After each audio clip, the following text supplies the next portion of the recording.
bienvenidos todos y todas los auditores y espectadores a este segundo episodio del podcast Hilos de Tinta, ¿ya? Que ya llevamos, este sería el segundo episodio. Mi nombre es Jessie Chamorro Salas, soy autora del libro Corsé y vamos a tener en este espacio hoy día dos invitados que forman parte de la Asociación Maipú en Letras. Tenemos a Eva von Kramer, ahí me corrigen la pronunciación, y a Miguel Vargas Welch, ambos escritores de ciencia ficción, con los cuales vamos a tener hoy día una interesante conversación en torno a esa temática, sus procesos escriturales, sus procesos de edición y también el vínculo con la literatura y por qué eligen la ciencia ficción como un género para contar las historias y presentar estos mundos. Así que muy bienvenidos Miguel y Eva. Hola, muchas gracias por invitarnos. Hola, muchas gracias. Sí, gracias a ustedes por aceptar esta invitación que fue un poco apresurada quizá. Agradezco sus agendas y su disposición. Primero, quisiera saber un poquito de ustedes, que nos cuenten sobre cuál es su vínculo con la literatura. Porque, les comento acá a las personas que van a ver y escuchar, que ninguno de los dos autores proviene del mundo de las letras originalmente. Se han encontrado con el mundo de las letras quizá en el camino, y ahí van a contar un poquito. Hay un retorno, creo que se escucha, no sé si será uno de los dos. No sé. Un tema de quizá de sí, yo creo que hay un retorno. Sí, creo que Miguel, a ver, espera. Sí, porque no tiene audífono. Sí, ahí, Miguel, cuando quieras, ahí te voy a... Y después te reactivas, ¿ya? Sí, porque ahí no se escucha el retorno. Miguel es ingeniero en software y la Eva es químico farmacéutico de profesiones. Entonces, va a ser interesante ahora que nos comenten cómo se vinculan a la literatura si son de otras áreas. Eva, partimos contigo. La verdad, yo siempre he sido un ratón muy de biblioteca. He leído mucho toda la vida. Empecé a leer ciencia ficción como a los 13 años, una cosa así. Y como te comentaba, no es tan raro que específicamente en la rama de ciencia ficción haya gente dedicada a las ciencias, que de hecho en la ciencia ficción clásica estadounidense es muy común, que molestaban un poco a Ray Bradbury porque él no tenía formación académica como C.C. Clarke o como Asimov, que de hecho Asimov era bioquímico y no solo era bioquímico, sino que además de escribir ciencia ficción, escribía policial y además escribía divulgación científica. Wow. Entonces como que esta relación con la ciencia y la ciencia ficción igual es bien cercana en esta área. Ahora yo creo que igual sería más raro haberme dedicado a otra rama como el realismo, que también es más ajeno a mí. Y en tu caso, Miguel. Ahí sí. Ya. En mi caso, bueno, desde niño siempre me ha gustado la historieta, los cómics y también leer. Y empecé a interiorizarme en la literatura de la ciencia ficción. Porque bueno, me gustaban mucho los temas del espacio, la exploración espacial y la ciencia. Entonces, yo desde chico empecé a leer libros de ciencia ficción, antologías, y después ya empecé a meterme más de lleno en lo que son los autores más densos, más consolidados, como por ejemplo Isaac Asimov, me di la saga de Fundación, Frank Herbert, y después empecé a explorar otros autores en base a lo que yo iba leyendo en forma selectiva de algunas antologías. Entonces ahí fui aprendiendo de cada uno. Eres ingeniero en software, ¿cómo se vincula eso con esta pasión por la literatura? Bueno, para empezar, con las ciencias informáticas no se diferencia mucho de las ciencias exactas. En fondo, todos tenemos una base común. Así como la biología, la farmacéutica, todos tenemos como una base científica. Y lo que aprendemos de lo que es el método científico y lo que es también la investigación. Y por otro lado, siendo científicos no dejamos de ser imaginativos, creativos, por lo tanto,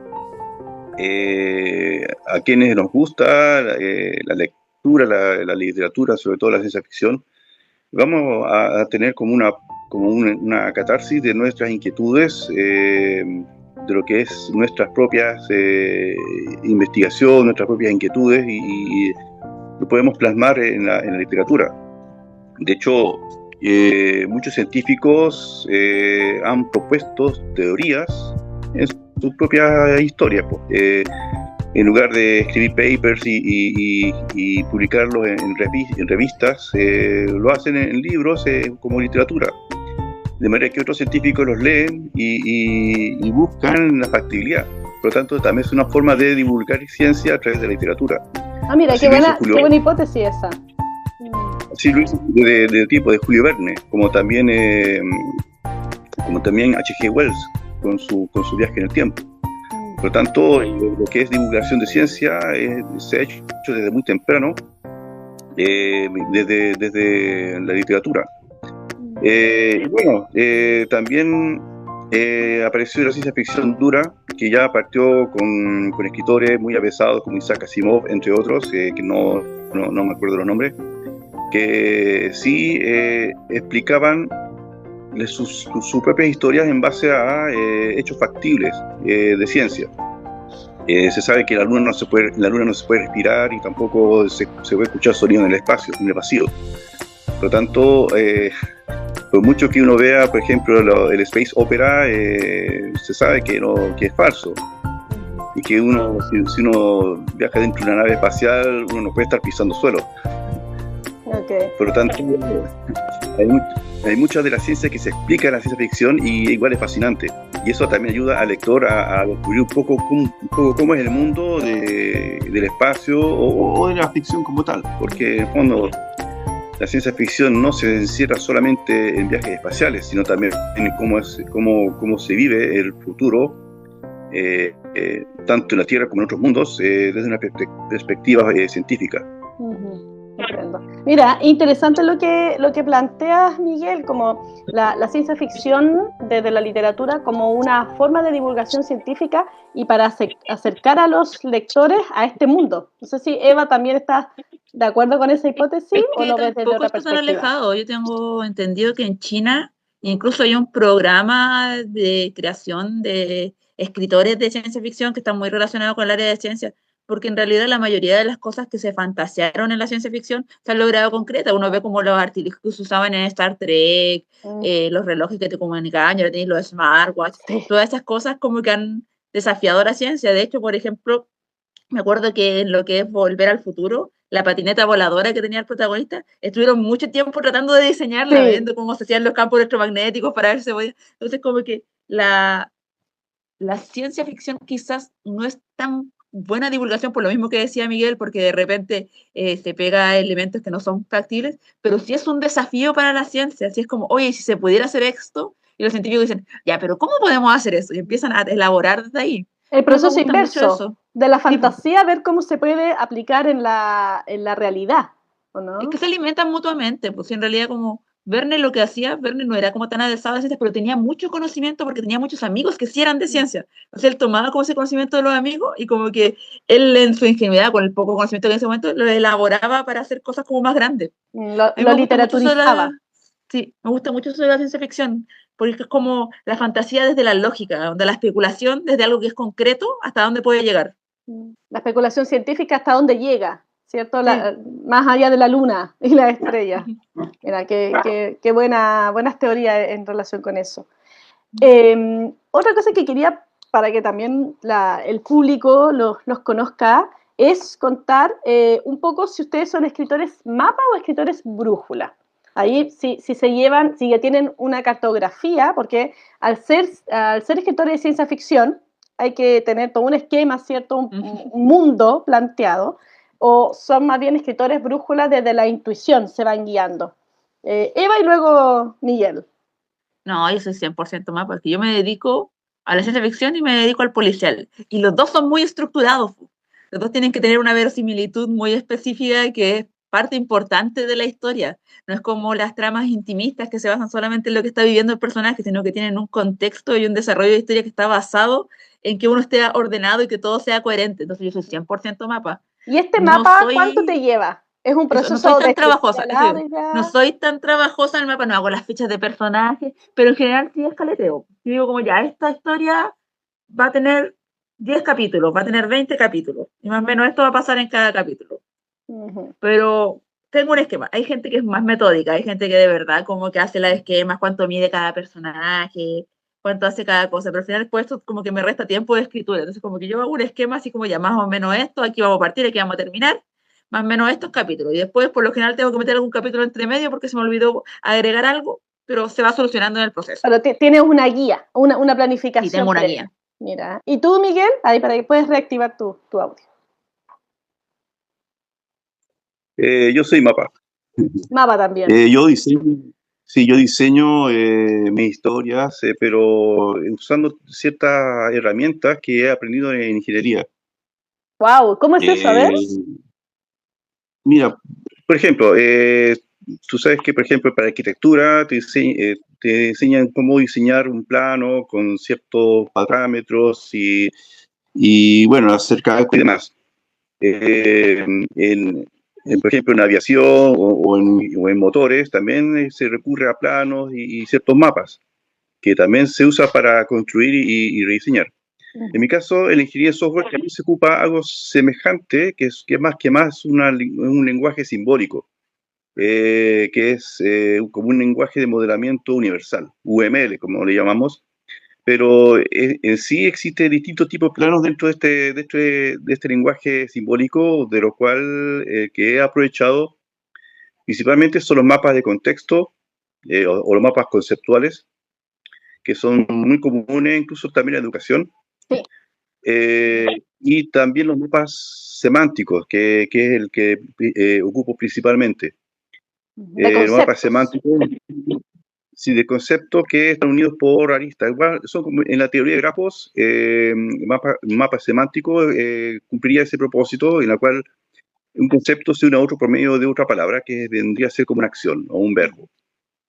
En función de eso, yo diseño no la historia completa, pero sí el escenario de la historia completa, total. En una sola hoja puedo tener como la fotografía de la historia como tal, como debe ser, y mientras más detalles lo diseño, en el fondo me permite a mí escribir de una manera más ordenada. Wow, o sea, tú partes la historia, cuando partes escribiendo ya tienes la visión completa. Exacto, en un papel tengo la visión de toda la historia o de toda la novela completa, y en función de eso empiezo a construir. Eso también me permite un poco improvisar, usar la brújula como para empezar ya, empezar a aplicar la creatividad con respecto a algunos personajes o algunas libertades que puedo usar, pero siempre siguiendo este esqueleto de base que es mapa semántico o los mapas o los diagramas conceptuales. ¿Y cuánto tiempo te lleva eso, la planificación completa? Porque yo como escritora soy más de brújula. Yo no me dedico a la ciencia ficción, escribo relatos de carácter quizá más realista, más intimista, y para mí ser brújula tiene que ver con la intuición, la inspiración, ahí otra onda. Y tengo una mirada muy general de mi historia, ¿ya? Pero en tu caso tienes una planificación completa. ¿Cuánto te lleva eso? Sí, mira, la idea general es lo que, en fondo, es lo que queda plasmado en papel como un diagrama. Porque claro, uno puede improvisar o ser brújula, pero también puedes ir un poco a la deriva si te quedas perdido ahí en el transcurso. Por ejemplo, yo puedo citar a un escritor muy conocido que es Philip K. Dick, que es de ciencia ficción y novela especulativa. Él era brújula. Y muchas veces, incluso cuando quedaba medio perdido, usaba el I Ching para el oráculo chino para continuar su historia. Y en función de eso sigue escribiendo. A mí me cae bien. Tengo entendido que, por ejemplo, el hombre del castillo lo hace mucha referencia a eso. Sí, lo referencia harto. Claro, de hecho, ocupó el I Ching para seguir escribiendo. Y bueno, dentro de la historia, son lumbreras, sí, y otros que son realmente iluminados, como por ejemplo Asimov o Arthur Clarke, que ya tenían la idea plenamente en su cabeza y con eso construían. Incluso Asimov se dio el lujo de escribir como unos 4 libros, nada más que 4 libros para unir toda su literatura en una sola saga. Mira, oye, justo Entonces, en virtud de los autores que tú mencionas, que son autores muy clásicos del género, de la ciencia ficción, quisiera saber de ustedes sus influencias. Ambos han creado mundos, ¿cierto?, de ciencia ficción.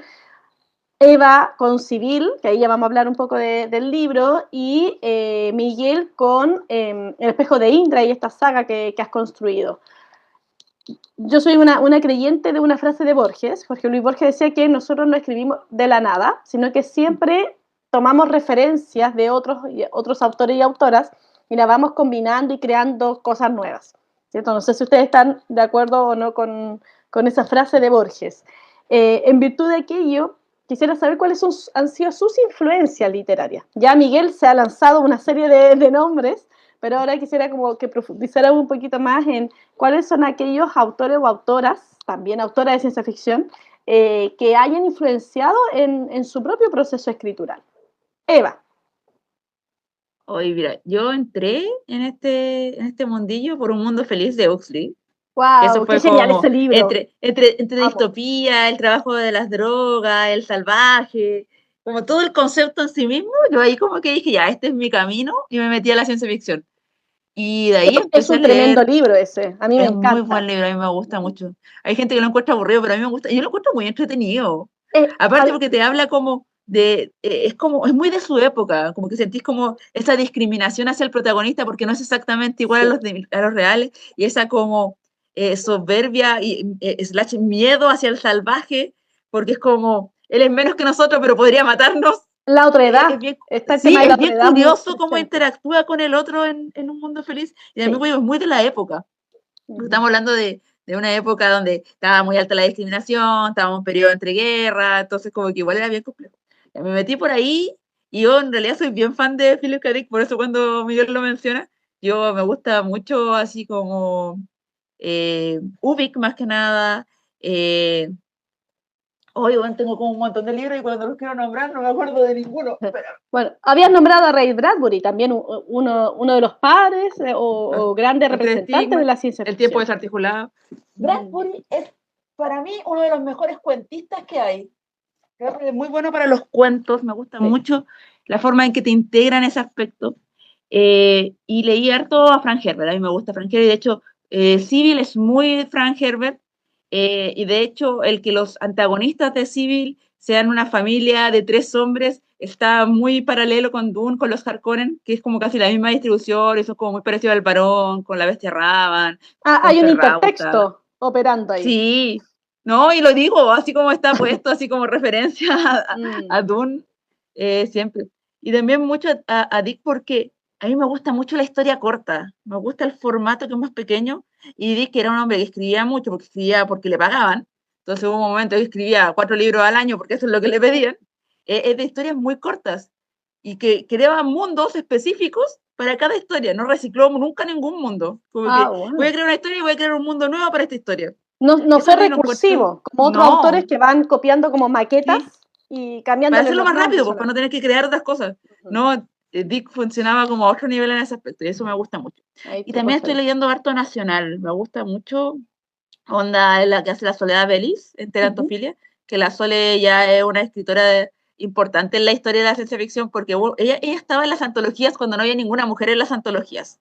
Entonces ella Y siempre ha hay estado pocas, como en el muy proceso. pocas mujeres hasta hace Sí, un par de años en el área de la ciencia ficción o la literatura entonces ahí fantástica. estaba como la Sole, y es muy buena, a mí me gusta mucho el trabajo que ha hecho. Entonces como que eso, un poco de afuera, un poco de acá, me falta, leo literatura de Oriente y todo, pero me falta agarrar ciencia ficción como de los países como Japón y esas cosas. De Oriente, Pero sí, eso más que que opera nada, de manera distinta. sí, de hecho yo lo leo por lo mismo, porque me da descanso. La literatura gringa es muy rápida, es muy de que Sí. están pasando cosas constantemente. En cambio, la literatura de Oriente es mucho más tranquila y tiene una estructura mucho más flexible. De hecho, nosotros estamos, por ejemplo, en el cuento, uno está muy acostumbrado a que tengas un inicio, tengas un quiebre con lo La estructura. cotidiano, sí, pues el quiebre es por la resolución y todo. Sí. el cuento oriental no funciona así. De hecho, tu inicio parte presentándote un espacio, tú crees que tienes un protagonista, pero de repente estás siguiendo a otra persona, nada que ver, no estás muy claro si terminó o no terminó. Ellos funcionan con una estructura completamente Sí. diferente. Sí, es cierto eso, es cierto, claro, es otro ritmo. Y en tu caso, Sí. Miguel, ¿cuáles serían tus influencias? Bueno, ya nombraste varios, pero los que tú consideras que más están presentes de alguna manera en tus textos. Sí, Hoy te quedaste pegado. A ver. que recientemente Uy, y si me te escuchas muy mal, Miguel. A lo Tienes mejor mal. tienen que cambiar de internet, creo que bueno, porque está bueno con el celular. Sí, parece que. mucho Sí, porque no te estamos como eh, pudiendo seguir el hilo. Sí.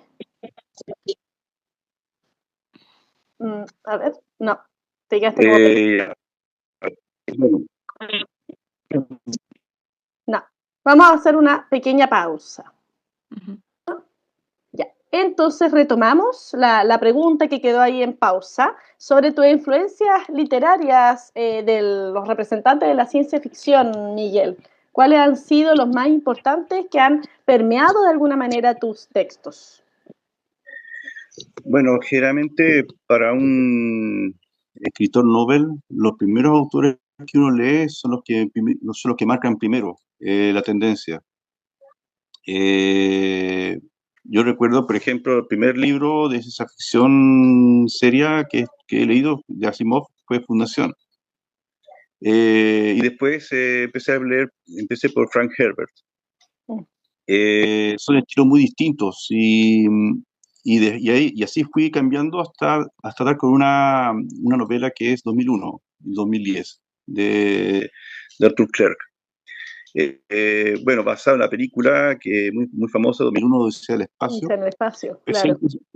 empecé a incursionar más sobre este autor y hay una que me fascinó y me quedó fondo, que fue Cita con Rama. ¿Y por qué? ¿Por qué te caló Eh, fondo? Te caló hondo, perdón. Sí, porque ahí habla o sea, de una manera muy realista sobre ciencia, lo que es, por ejemplo, la detección de cometas, de asteroides, eh, un evento que ocurrió que fue en Tunguska cuando cayó un cometa y quemó todo un bosque. Y que se ha repetido en el futuro, bueno, se ha repetido últimamente también en otras partes, también en Rusia, y también tiene mucho que ver con unos cometas interestelares que nos han visitado. Primero fue Oumuamua y ahora que tenemos muy cerca el I-3 Atlas. Pero Cita con Rama trata precisamente sobre esto, y que esta novela fue escrita en 1974, ya está hablando de una situación que es actual. Qué adelantado, sí. Entonces, la novela de Cita con Rama trata sobre un supuesto cometa interestelar que visitó el sistema solar y que resultó ser una nave espacial, una supernave que podía albergar toda una civilización por dentro y estaba abandonada. Y, y, y este cometa, o sea, tenía la forma de un cigarro, o sea, de un puro, que era muy semejante a un mamua, que también tenía una forma alargada. Entonces ahí se abrieron muchas especulaciones. Hasta el día de hoy, que ahora tenemos otro cometa muy extraño que nos está visitando, que está ahora llegando a Marte, que es 3D Atlas. Y bueno, no va a pasar por la Tierra porque quedamos justo en un punto ciego, pero sí va a visitar Venus y también Júpiter el próximo año. Mira, ahí hay un potencial narrativo. ¿Qué pasaría si ese Sí. cometa sí pasara por la Tierra? Ahí, podría ser ahí una historia en relación con eso.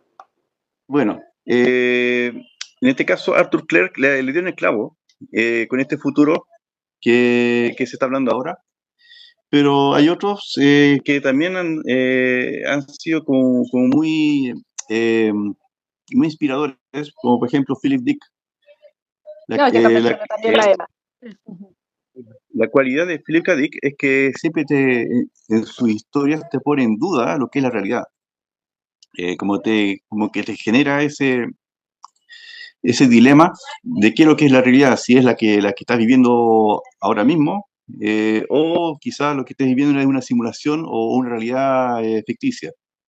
O sea, Entonces, igual esos yo son los creo que es parte de la misma paranoia de Dick, porque Dick, él pensaba que en realidad su realidad no era la realidad, pues. Entonces, él, más que especular hacia el futuro, él como que plasmaba su propia paranoia. claro, Hay algo de paranoia en los autos. Buena acotación, Eva. Y les pregunto a ambos. Hay una pausa en la respuesta del Miguel. ¿Hay algo de paranoia o un tema especulativo de los autores, creen ustedes, en la ciencia ficción? ¿lo dices, o sea, como analizando los autores clásicos o en nosotros? No, en general, como ustedes como Ah, ya. autores de ciencia ficción, que han leído también, por supuesto, que manejan mucho el tema, los autores de ciencia ficción tendrán algo de esta cierta paranoia sobre el futuro. O sea, ¿Ven? yo creo que sí, por algo le llaman como Sí. la literatura de especulación. De hecho, como que es como el nombre alterno más popular. Uh -huh. Hay algo. Sí, por ejemplo, Frederick Paul, que es otro de los autores que me han inspirado.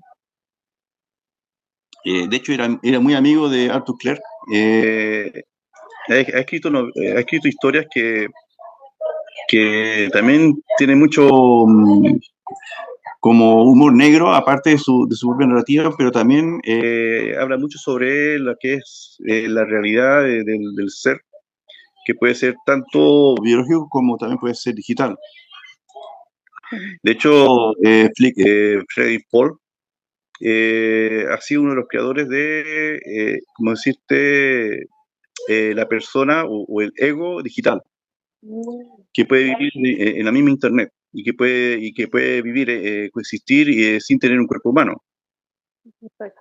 Mira, algo que ahora también está empezando a estar en boga con la inteligencia Sí, hay artificial. hartos cuentos con eso. ¿A quién Sí. le leí un cuento?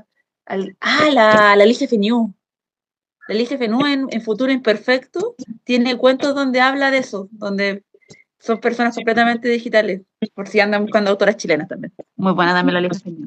Mira, buen dato. Y ahora actualmente está muy en boga. Yo hoy día vi una noticia de que salió una robot, o humanoide, ahí el término no lo tengo muy claro, de compañía, como una dama de compañía robot, que cumpliría todas las funciones de una mujer, entre comillas, ¿cierto? Biológica o no biológica, ahí ya uno se pierde con los términos.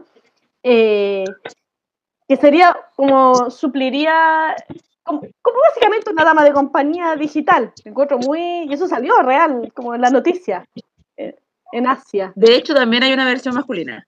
Wow. Y lo que es más choro es que ahora con el avance de las IA se está detectando que hay no me acuerdo cómo se llama, pero hay un tipo como de delirio específico donde las personas empiezan a creer que las IAs tienen autonomía y emociones. Sí. Y eso con las IA de hoy en día como que ha aumentado, porque igual hay un set, así como en la psiquiatría, hay un set de ideas delirantes que son populares, que son como cotidianas.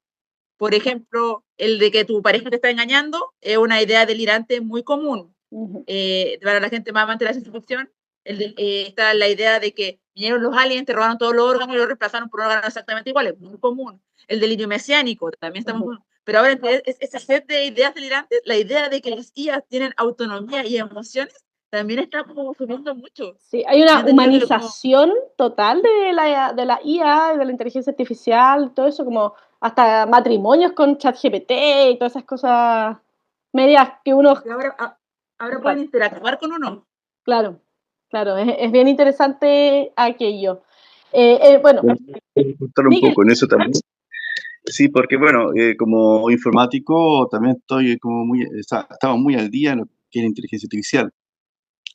Si bien es todavía especulativo pensar que la inteligencia artificial pueda tener conciencia propia, eh, sí hoy en día puede ejecutar muchas labores en forma automatizada.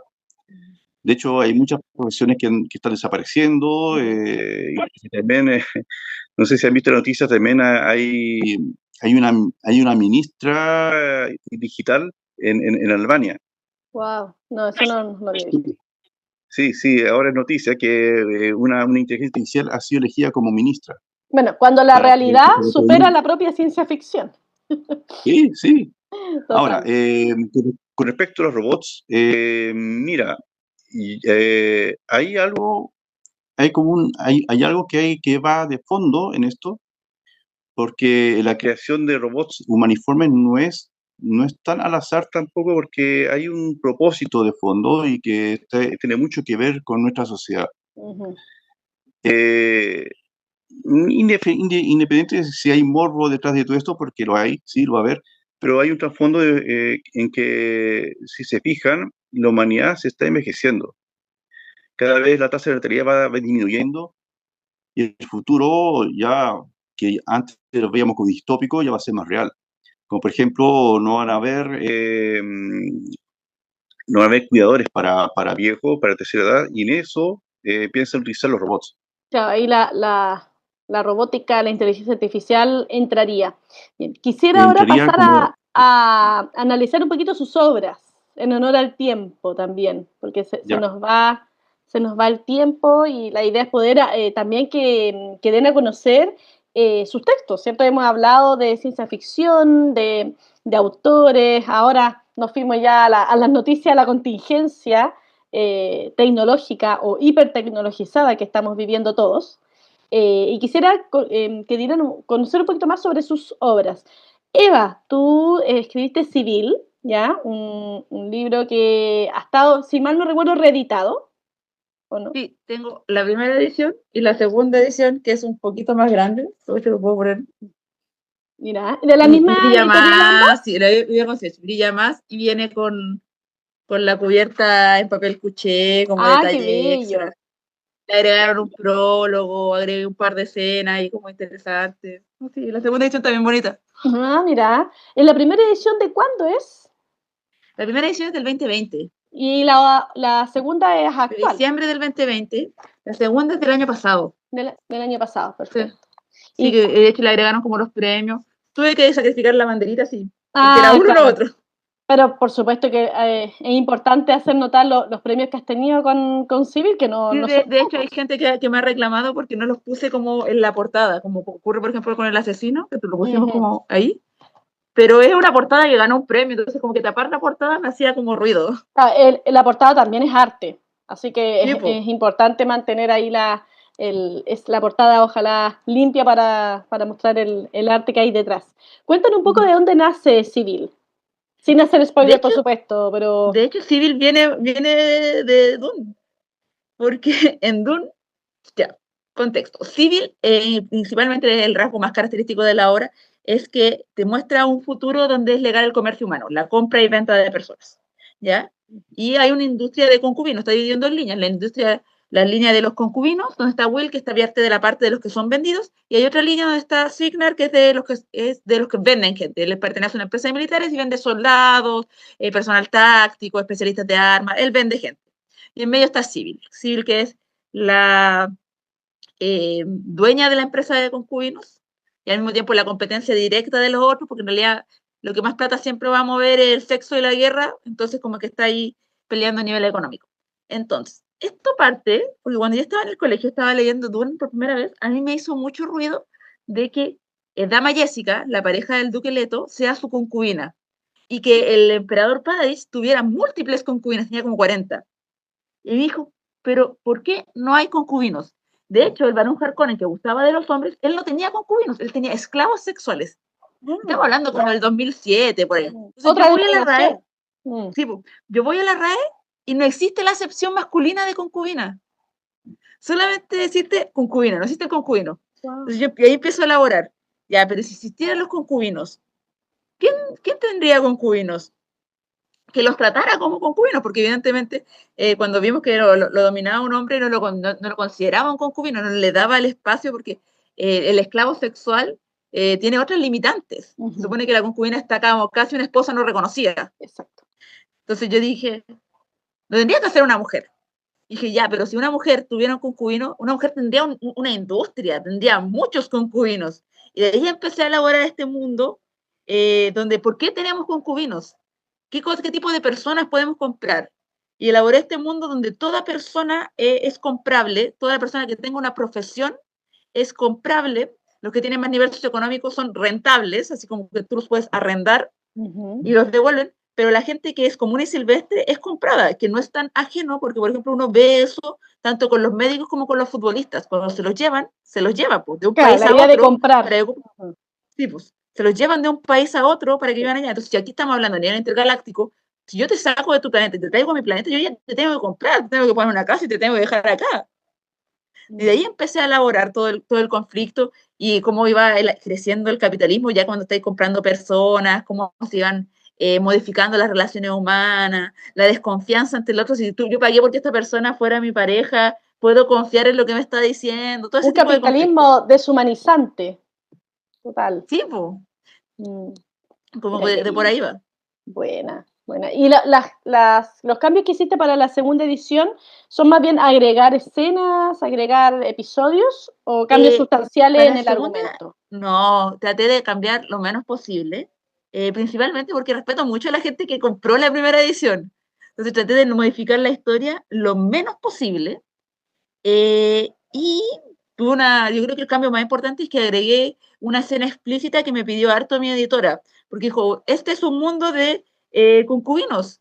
Y como que se compra gente. Y dije, sí, pero en realidad, en un mundo donde es tan cotidiano, me parecía como poco lógico escribirlo. Es como que nosotros describiéramos las novelas cada vez que van a comer, Ujú, así como que se va a acostar, como claro. que es cotidiano, no Es tiene sentido y es algo repetitivo. natural, claro. Tipo, tipo, no es como, no es como una escena que cree significancia dentro del relato que pasa por lo general con las escenas sexuales en una novela normal.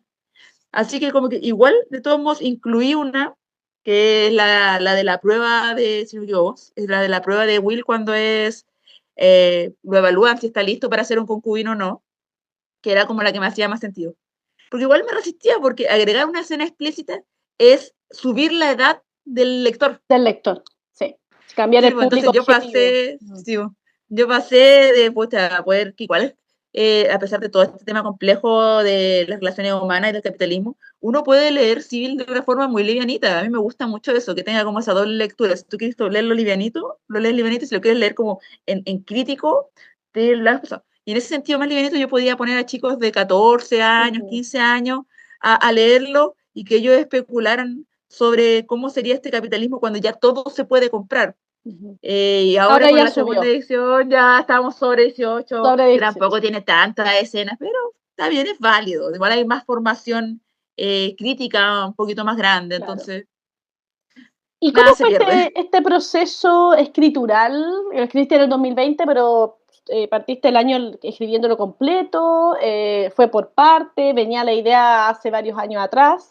Y luego La vamos a idea, pasar a Milla. a ver, la idea venía, como digo, desde el colegio. De mí esto me daba vuelta desde el colegio y yo salí del colegio a los 18.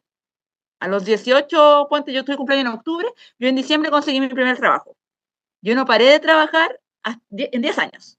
Wow. Estudié y trabajé durante 10 años. Y ahí eso me trajo muchos problemas académicos.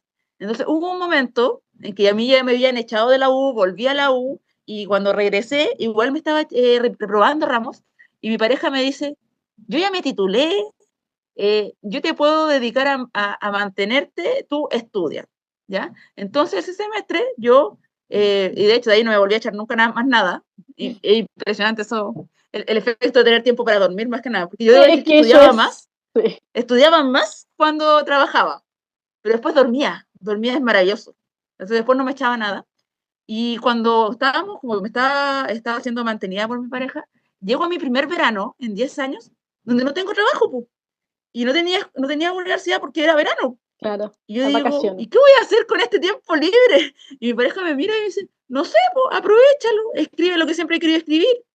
Y yo dije, ¿sabes qué? Tenéis razón.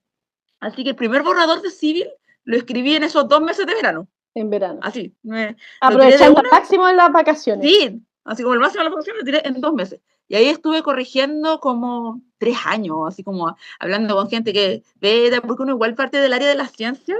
Ujú. Entonces como que tampoco como que sabe tanto cómo va fluyendo a nivel de prosa, como que se estanca más en cosas, eliminé ciertas cosas que eran muy técnicas, entonces como que ahí como que la fui armando. Fue el Hasta proceso que de llegué, depuración. sí, pues hasta que llegué a Siech, que ya pues, de hecho Siech se formó el 2020, entonces como que fue uno de los primeros libros que sacó la editorial. Hubo una sincronía Sí, genial no, ahí. y en especial porque está muy basado en Dune, no como que tome elementos de Dune, sino que como que me Inspirado. inspiró mucho en la idea principal con Frank Herbert y todo. Y Siege es Siege por los Siege de Dune, Estaba por el todo espacio donde vivían los Fremen en el desierto. Entonces la, como que yo vi Siege y yo dije, este es el lugar, la aquí sincronía es. perfecta. Sí, Qué buena. Y en tu caso, Miguel, porque tu saga del espejo de Indra es bastante reciente y tienes varios textos. O sea, el primero fue el espejo de Indra, pero ya vas en varios. Acá el segundo, bajo el cielo de auroras, entre otros. ¿Cierto? ¿Cómo fue el proceso creativo? ¿Desde dónde nace el espejo de Indra? Primero voy a mostrar los libros y después me voy a meter de lleno en cada uno. Uh-huh. Primero que fue en el 2022 o 23, El espejo de Indra, el que ven acá, que es el primer libro, es una antología de cuentos que en sí los cuentos tienen una relación uno con otro, o sea, tienen una línea conductora. El segundo que saqué fue El espejo de Indra bajo un cielo de auroras, que es como una continuación de una de las historias del primer libro. Y el tercero, que es de la trilogía, es Espejo de Indra, La sombra de un cazador, que ya se está editando en Siege, por lo tanto va a salir, no sé si este año o el próximo, por Siege Ediciones. Wow. Y hay un cuarto que este sí es autoeditado, que es este, La Divina Comedia Budista. Mira qué interesante es. Este no es ciencia ficción, es más que más fantasía, entonces pero más ese no es parte de la saga. No, eso sería. tiene algo que ver. Por eso aquí dejo como un easter egg, así como un conejito Pascua, ahí escondí un huevito Pascua, que tiene un vínculo con los libros anteriores. No, mira. Pero sí, los libros están relacionados y puede decirse que están dentro del mismo universo. Uh-huh. Ahora, yendo en orden. Sí, la idea sería, Miguel, profundizar en el espejo de Indra principalmente, ¿ya? En honor al tiempo también, ¿ya? Sí, del espejo de Indra, el primer libro me tomó bastante tiempo escribirlo porque fue una colección de cuentos que inicialmente lo había escrito para concursos y después ya por el año en el 2019 quise reunirlos todos en en un solo libro. Primero como una antología, pero después pensé que por qué no hacer de todos estos cuentos como una serie, como una historia consecutiva que tiene un hilo conductor, como una trama de fondo. ¿Tú partiste Y escribiendo, trata perdón, el 2019 los textos? ¿O antes? sí. El espejo de Indra, primero empecé a escribir, Ay, Miguel, te está haciendo de nuevo. Vamos a poner una pausa. Ya. Entonces retomamos nuevamente el podcast, con la pregunta que había quedado ahí en stand-by. ¿Desde cuándo tú comenzaste a escribir los textos del espejo de Indra? ¿Habías nombrado el 2019? Sí, mira, el 2019 consolidé todos los cuentos, que inicialmente eran 4, pero después fusioné 2 y escribí uno nuevo que era que los unía a todos. Pero empecé escribiendo desde el 2005 o 2004 por ahí, que era para concursos en la cual el primero gané un premio y eso me estimuló bastante.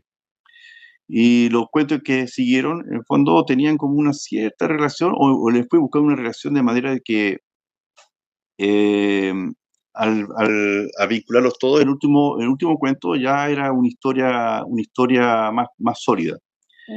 Esta trata sobre realidades alternas, dos universos paralelos que se convergen en un personaje, que en el fondo los dos personajes que transcurren, uno en Santiago, Chile, que vive su vida como estudiante, pero su papá porque unos delincuentes lo mataron en un chofer de micro, y su idea, bueno, aparte de su luto, le nacen ideas de vengar la muerte de su padre. Y la segunda historia es de un chileno que viaja a Marte. Entonces, claro, hay un tercer cuento que es la historia del papá, del papá del chico. Entonces, uniendo estos cuentos, se generó como una antología de historias alternas, en la cual hay dos personajes, que cada uno vive una realidad una realidad paralela. Y en el fondo, estas personas paralelas son una misma persona, una misma mente que vive en dos mundos en forma paralela, dos mundos distintos. Perfecto. Entonces, ese es más o menos el argumento de este libro, que se tiene en el segundo libro. Sí, quisiera que nos detuviéramos más que nada el primero, en honor al tiempo. Y luego, ¿lo que hiciste? ¿Lo autopublicaste? ¿Lo publicaste por alguna editorial?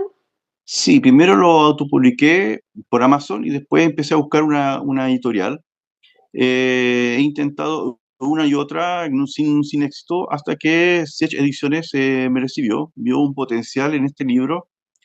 Tenía los dos primeros libros ya escritos, por lo tanto, sí encontraron el potencial y lo publicaron. Primero, el primero que mostré, y de ahora, después, unos años atrás, Bajo un cielo aurora, que es la segunda parte. La segunda parte. Oh, qué bien, qué bien. Qué bueno que coincidan ambos también, tanto Eva con Miguel, con esta editorial, que potencia, ¿cierto?, a los autores de ciencia ficción. Eso no es tan fácil de encontrar, al menos en el ámbito chileno. Sí, pero hay un punto de fondo que es importante en esta saga, porque en sí este libro, si bien son historias entretenidas, que igual te cautivan, tiene un trasfondo filosófico. Por eso, de hecho, este es ciencia ficción budista, que en el fondo trata sobre cómo es percibido desde una perspectiva budista, cómo se puede uno escribir ciencia ficción, pero también explicar cómo son los problemas de la mente en sus personajes. Y cómo en sí el budismo permite que dos universos alternos paralelos en el fondo convergen en una misma mente. Wow, qué bien, qué interesante la propuesta. Podríamos estar horas hablando de ciencia ficción y de sus textos, ¿cierto? Bueno, en honor al tiempo del podcast, quiero ahora que nos comenten dónde podemos encontrar sus libros y cuáles son los próximos eventos que se vienen para cada uno de ustedes, para que den también sus redes sociales y que los pueden seguir. Eva. Lo bueno es que estamos bien juntos. Entonces, como que la mayoría de las cosas los podéis encontrar juntos. De hecho, compartimos la misma editorial, que es Siete Ediciones. Pueden buscarlo en Google, el primero que sale. Está tanto el libro de Miguel como el mío. Estamos los dos en Antártica con esos libros. Vamos a estar los dos en la primavera del libro. Estamos como bien juntos, así que va a ser letras fácil. Presente hoy día. Sí, va a por letras ahí con todo, y con la editorial también, si sí, también va. Entonces, genial. Estamos como muy compañeros con Miguel en ese aspecto. Particularmente sí, también yo tengo textos propios. Si me quieren comprar, me pueden buscar como Casi_escritora en Instagram, me mandan por interno, yo les hago el envío. Genial. ¿Y en tu caso, Miguel? ¿A red social o dónde te podemos encontrar? ¿Dónde podemos comprar tus libros? Me pueden encontrar tanto en Maipú en Letras para este libro, o en Sech Ediciones para ambos, que son la creación. En Maipú en Letras me pueden encontrar por este libro, La Divina Comedia Budista. Sí, eso se ve muy interesante. Ojalá tengamos una segunda ocasión para conversar de ese libro. Sí, sí, porque bueno, hay parte de ciencia ficción, pero también hay un trasfondo filosófico entre medio, que es como el valor agregado Claro. que le doy a mis historias. ¿Y tus redes Eh, sociales para que te puedan seguir? sí, sí. De hecho, me han hecho entrevistas y hay otros videos sobre este tema, así que los invito a investigar ahí, a navegar las redes sociales. ¿Pero cuáles son? Sí, ¿cuál es tu red social? Bueno, pueden buscar como MB Welch en Instagram, me van a encontrar. O si me googlean, buscan también MB Welch en Google y van a dar con más redes sociales o más videos o más cosas. Ahí, Para descubrir bueno, el mundo de Indra, ¿cierto? eso. Y de Miguel. Y para ya finalizar, agradeciendo totalmente su disposición y su participación el día de hoy, brevemente, que los dos me comenten muy, muy brevemente, ¿por qué leer ciencia ficción hoy? Eva. Ay, deja que me quite el audio. Eh, Mira, yo creo que siempre hay que leer ciencia ficción. Para mí, la ciencia ficción es como la filosofía asequible, porque siento que te trata como las mismas problemáticas, como qué es ser humano, qué se viene para el futuro, eh, las mismas problemáticas que te da la filosofía, pero con elementos concretos de la realidad y en un código que es más asimilable para la gente que no está tan metida en el mundo como filosófico.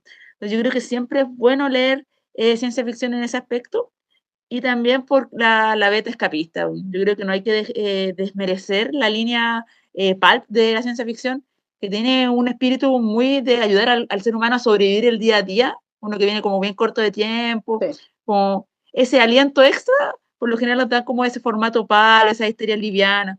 Por eso yo creo que me gusta la versatilidad, me gusta que pueda ser muy profundo algunos textos o pueden ser muy livianos otros. Así que siempre ciencia ficción. Súper. Y en tu caso, Miguel, brevemente, ¿por qué leer ciencia ficción hoy, 2025? Ya, mira, o sea, hay varios argumentos. Uno podría, por ejemplo, sin desmerecer los otros géneros, por ejemplo, la fantasía es muy cautivante, te permite un poco evadir del mundo y olvidarte de los problemas cotidianos, a diferencia como, por ejemplo, el drama y otras cosas. Pero en el caso de la ciencia ficción, eh, si bien te permite distraerte, también te ayuda a poner los pies sobre la tierra y hacer conciencia, uno, tanto del mundo que vimos, tanto de los futuros probables que pueden haber, y también si uno presta atención en la ciencia ficción, uno también puede aprender un poco sobre las soluciones que hay para las problemáticas que podrían ser un tema del día de mañana. Por lo tanto, la ciencia ficción es esa libertad que le da al escritor que divulga ciencia para proponer sus propias teorías, sus propias problemáticas y también proponer soluciones a futuro. Uh-huh. Muchas de esas soluciones las vemos hoy día como tecnología Claro. y en el futuro puede que nos salve de más de algún problema. Entonces, la ciencia ficción en sí tiene esa virtud, esa facultad de, una, aparte de entretenerte, también hacerte una apertura de ojos y de visiones, de manera que puedas tú identificar patrones que se pueden ir realizando, que se pueden ir presentando en el futuro y ya tener ya preparado o planificado qué hacer en caso de. Mira. Entonces, imprescindible leer ciencia ficción, imprescindible leer Civil y la saga del espejo de Indra. Muchísimas gracias, compañeros escritores, por esta participación en el podcast. Muchas, muchas gracias.